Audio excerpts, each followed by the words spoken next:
Sorry sir, अशी चूक पुन्हा कधी नाही होणार.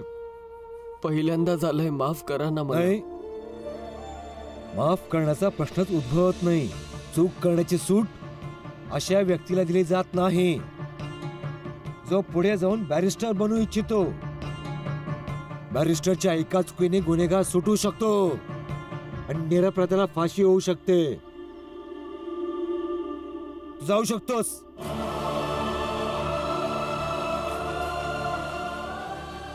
तू गेला नाही अजूनही.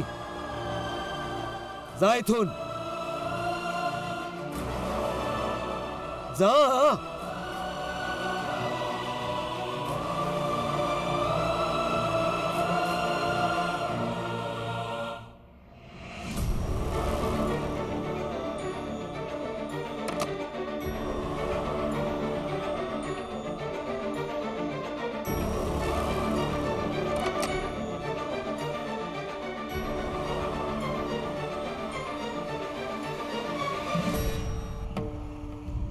काका, आता वेळ आली आहे की त्या भीमरावाला त्याची खरी कुवत दाखवून दिली पाहिजे. त्याला हे दाखवून देऊ की मी काय काय करू शकतो. खूप गर्व आहे ना त्याला त्याच्या योग्यतेवर.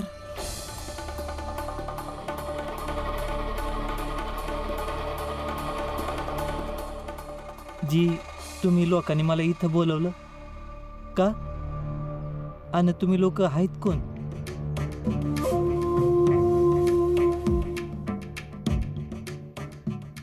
आम्हाला भेटायचं होतं तुला. मला का? माझं नाव रेशम सेठ आहे. मोठा सावकार आहे मी. आणि हा माझा भाचा नरोत्तम जोशी.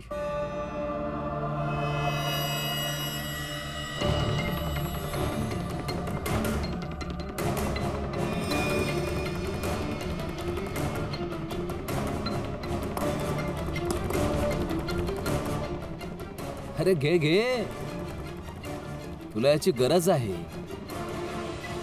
अरे, जो माणूस आपल्या बायकोला सोन्याच्या चैनीसाठी माहेरी पाठवू शकतो त्याला आयुष्यात पैशाची किती आवश्यकता आहे आम्ही समजू शकतो. आपल्याला माझ्या आणि मंजुळाबद्दल कसं काय माहिती? अंतर्यामी आहोत आम्ही. अरे घाबरू नकोस, मस्करी करतोय. तुझ्या जीवनात ज्या ज्या समस्या आहेत, अडचणी आहेत, त्या भीमरावमुळेच आहेत. खरं बोलतोय ना मी? अहो, काय बोलू साहेब, माझ्या आयुष्याचं मातेरं करून टाकलंय त्या भीमने. आणि अगदी खरं बोललात तुम्ही. माझ्या आयुष्यात ज्या पण अडचणी आहेत ना, त्या बस त्या भीमच्यामुळे. बस, आम्ही पण भीमाला वैतागलोय. पण तू चिंता करू नकोस. आपण दोघे मिळून त्या भीमरावाला सरळ करून टाकू. पण मी काय करू शकतो? बस, आम्ही जे तुला सांगू ते करत जा. मग तुझ्या जीवनात आनंदच आनंद असेल. आणि आमच्या जीवनात पण.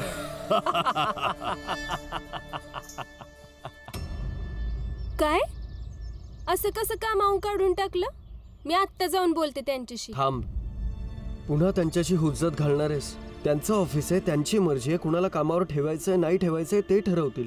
आपण जबरदस्ती तर नाही करू शकत ना. पण तुम्ही ज्या कारणासाठी ऑफिसच्या बाहेर होता ते कारण बी महत्वाचं होतं ना. तुम्ही काहीतरी चांगलंच करत होते. एवढे मोठे बॅरिस्टर आहेत, चांगुलपणा माहित नाही त्यांना? सोड ना, आपल्याला काय करायचंय, त्यांना काय कळतंय नाही कळतंय ह्याविषयी. हॉस्पिटलला जाऊयात. पंडितजी आणि मंगेश काकांजवळ राहिलो तर त्यांची मदत होईल. चल. रमा, लक्ष्मीची तब्येत खराब आहे, माझ्या संग घरला चल. भीमला जाऊ दे त्यांच्याकडे. चल. तुम्ही जावा, मी जाते. अरे जोको, जोको, अरे कुठे आहे जोको? अरे कपडे का नाही अजून? जोको,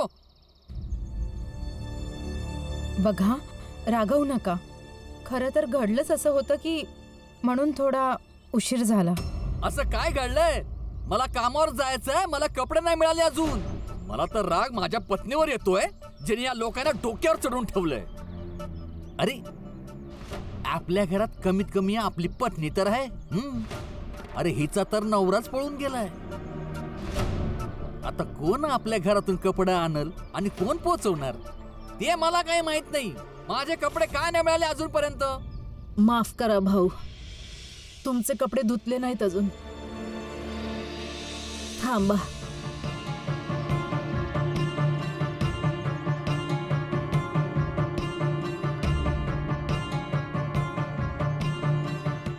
हे घ्या तुमचे कपडे. आजपासून आम्ही कपडे नाही धुवू शकणार आणि इस्त्री बी नाही करणार. तुमचाच काय कोणाचा बी नाही करणार. कारण की आता जिंदगीच बरबाद झाली म्हणताना काय काम करायचं, कसले पैसे कमवायचे आणि काय जगायचं. अरे तुझं भाषण ऐकायला नाही आलो मी इथे. वेळेवर मला कपडे नाही मिळाले तर याची भरपाई कोण करणार? भरपाई कायद्याने तर तुम्हाला बी भरपाई द्यायला लागल. शिकलेले वाटतायत. तुमचे कपडे बघून वाटतंय की तुम्ही लई श्रीमंत असेल म्हणून. मग थोडीशी तरी दया नाही दाखवू शकत तुम्ही? मग तुमच्या मोठेपणाला ना लोक लई मान देतील बघा. पण तुम्ही असं न करता फक्त लोकांची मन दुखवतायत. कुणाचा त्रास दुःख नाही समजत होय तुम्हाला? आता तुम्हीच सांगा, कुणाचं तरी मन दुखावलं म्हणून तुम्ही भरपाई द्यायला पाहिजे का नाही? ए पोरी, ज्याचं ज्ञान पाळजू नकोस. अरे दिवस रात्र लात आणि बुक्के खाणार ही लोक, यांना पण ठेस लागते का? हे नका विसरू, आमच्या दयेवर जगता आहात तुम्ही. जर आम्ही उच्च जातीचे लोक तुम्हा छोट्या जातीच्या लोकांना काम देणं बंद करू ना, तेव्हा समजेल तुम्हाला.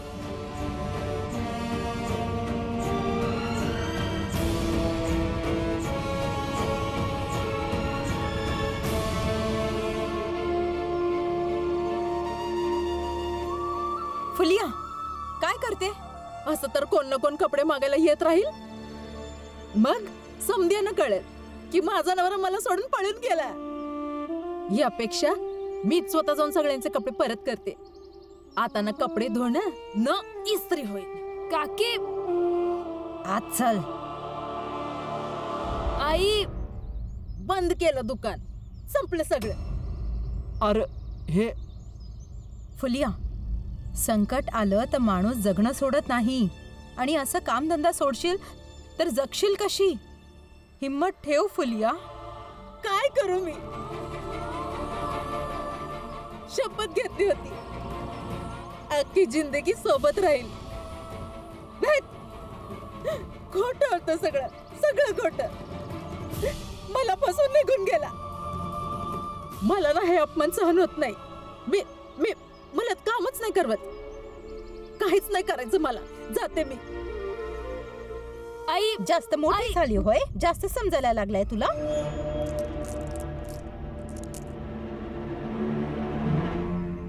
लक्ष्मीताई,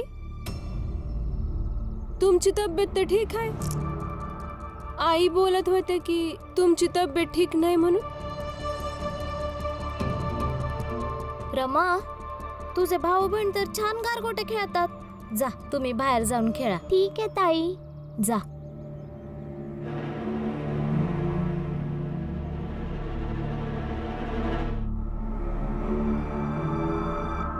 हा तर रमा, आईने खोटं बोलून तुला ह्यासाठी आणलंय कारण तुला काही प्रश्न विचारायचे आहेत.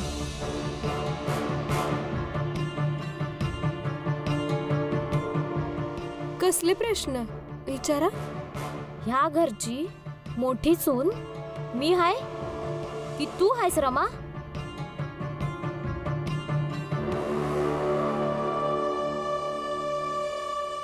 तुम्हीच आहे का? आणि या घरची सासू कोण आहे? मी की तू? आई, हे कसले प्रश्न विचारताय? जेवढं विचारते तेवढं बोल. या घरात सासू कोण आहे? मी की तू? जी तुम्ही आहे. तर मग सासू आणि थोरली जाऊ यांच्यात धाकटी सून म्हणून राहायला शिक रमा. बघावं त्या भीमच्या माग माग जाऊन क्रांतिकारी बनायची काही गरज नाहीये तुला. आई तुला समजतंय ना रमा, तू आजकाल जास्तच उडायला लागलीस. थोडं दुखल तवाच तर तुला तुझी लायकी आणि ही जमीन दिसल. लक्ष्मीताई सोड ना. त्यासाठी लायकीत राहायला शिक. आई आई आई दुखते हो. काय चाललंय?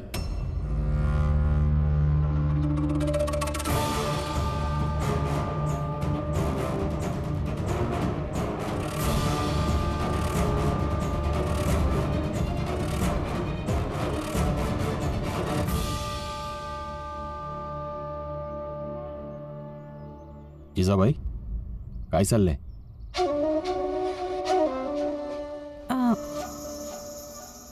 माहित नाही, अचानक रमाच्या हाताला दुखायला लागलं.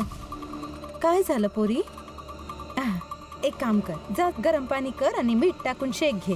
जा जा लक्ष्मी, तिची मदत कर. हा, मग डॉक्टरला पण दाखवूया. ठीक आहे, चल रमा चल.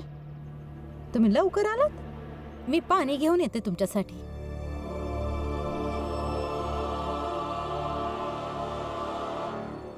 डॉक्टरांनी सांगितलंय 1-2 दिवसात सगळं ठीक होऊन जाईल. भीम, तुझे खूप खूप धन्यवाद. पंडितजी, आपण हात नका जोडू. साताऱ्यात आपण इतके दिवस सोबत राहिलोय. तुमच्यासाठी एवढं करायची संधी मिळाली हे माझं सौभाग्य आहे. पाहिलं गावकऱ्यांनो, हा भीमराव आणि त्याच्या परिवारातले महाराजांविरुद्ध कट आणि कारस्थान रस्ता आहेत. भीमराव, आमच्या गोष्टींमध्ये लुडबुड करणं बंद कर. आमच्या भावनांशी खेळल्याबद्दल तुला दंड दिला जाईल. भीम, कुठल्या मातीचा बनलायस तू?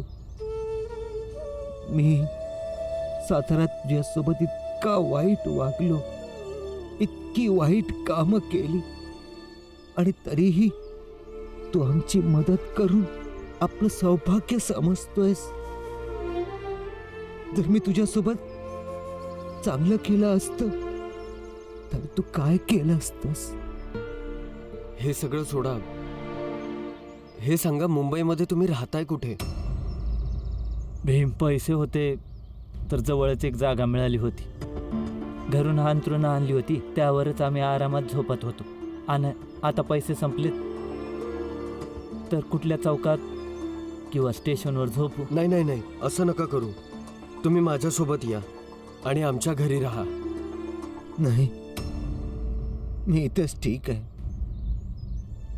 बस मुलगी बरी होऊ दे, मग आम्ही इथून निघून जाऊ. पंडितजी, पंडितजी,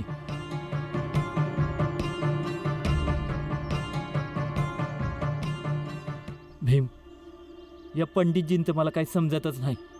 सावताच सांगत होते तू त्यांची इतकी मदत केलीस आणि ते सावताच या जातीपातीत फसले आहेत. मी समजू शकतो काका. इतक्या वर्षांपासून बिंबवलेली मानसिकता एक दिवसात नाही तुटू शकत. आणि आपल्याला पंडितजींच्या वैयक्तिक तत्वांचा देखील मान ठेवला पाहिजे. खरं बोलतोयस तू. हा मुलगा खरंच विचित्र आहे. असं जातीच्या नावावर हिणवल्यावर कोणालाही राग येईल, पण याला समोरच्याच्या व्यक्तिगत स्वातंत्र्याच्या सन्मानाचा विचार आहे. होय, विचित्र तर आहेच. आणि या विचित्र मुलाचं नाव भीमराव आहे. गुरुजी, तुम्ही? प्रणाम. सुखी राहा. तुम्ही इथे? हो, बस भीमरावाला शोधत इथे आलोय. तुम्ही याला ओळखता का? खूप चांगल्या पद्धतीने ओळखतो. जसा तू माझा शिष्य आहेस ना, तसाच हाही माझा शिष्य आहे. थांब, भेट करून देतो. भीमराव, जरा इकडे येतर. गुरुजी, काका मी आलोच. वय, गुरुजी प्रणाम. सुखी राहा.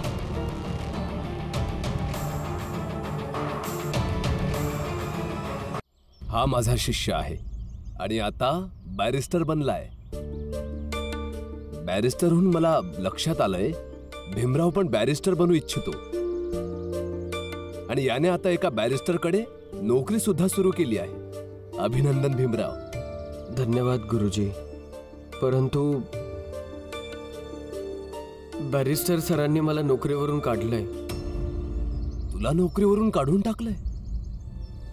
अरे असा कोण बॅरिस्टर आहे ज्याने तुला नोकरीवरून काढून टाकलंय? मूर्ख आहे का तो? का त्याला तुझी योग्यता दिसली नाही? मी त्यांची माफी तर मागितली आहे गुरुजी. कदाचित ते मला माफ करतील आणि पुन्हा नोकरीवर ठेवतील. आणि नाही केलं तरीही माझी काही तक्रार नसेल. हरकत नाही बाळा. अरे तुला तर कोणी पण असा वकील आपल्याकडे ठेवून घेईल ज्याला योग्यतेची परख असेल.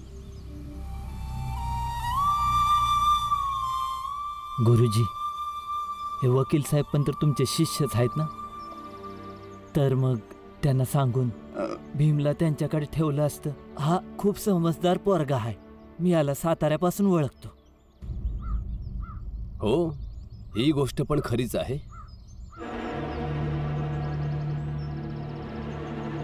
गुरुजी क्षमा करा, मला एक जरुरी काम आठवलं. मी येतो.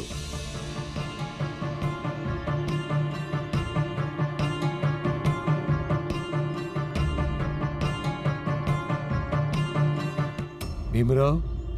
हो, आलोच मी गुरुजी. हां सर. गुरुजींना तुझ्यावर खूप गर्व आहे आणि विश्वास आहे तुझ्यावर. आणि त्यांना असं वाटतं की तुला कोणी पण तो बॅरिस्टर कामावर ठेवून घेईल ज्याला योग्य त्याची समज आहे. तर भीमराव, काम शोधा आणि जर मिळालं तर ऑफिसमध्ये येऊन सांग मला. पण सर,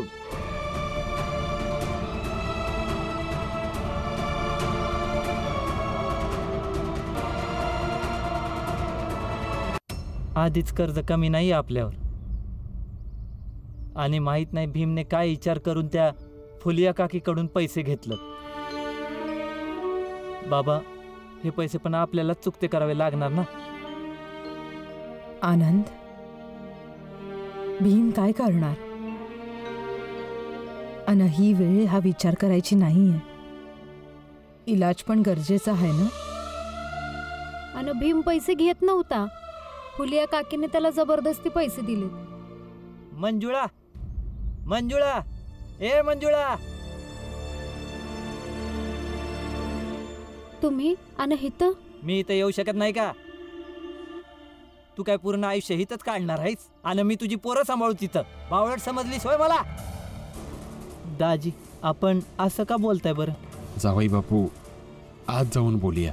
नाही नाही, आज काय बोलणार आपण? हा, जे काय बोलणं व्हायचं ते हिथं समद्यांसमोर. मंजुळा, चैन मिळाली का नाही?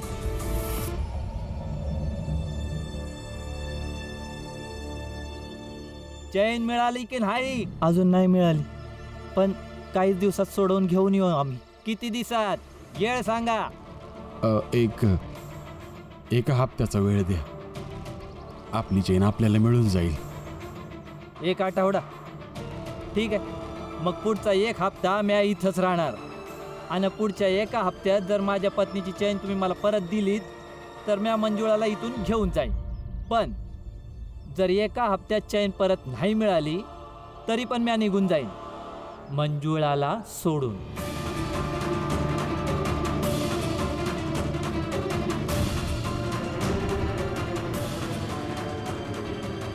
नाहीतर तुम्ही मंजुळाला कायमस्वरूपी हितच ठेवून घ्या. जावई बापू, तुम्ही असं कसं बोलू शकताय? मंजुळाला तुम्ही असं सोडून नाही जाऊ शकत. कसं? जर 1 हप्त्यामध्ये चैन परत मिळाली नाही ना, मग सांगतो ना, मी इथनं निघून जाईन आणि तुमच्यापैकी कोण बी काय बी करू शकणार नाही. आणि तसं बी ह्या घरच्या बायकांना तर सोडायची सवयच आहे. आणि ह्या आत्याला पण सोडलंच होतं ना तिच्या नवऱ्यानं. तेव्हापासून आज पातूर हितच राहते ती.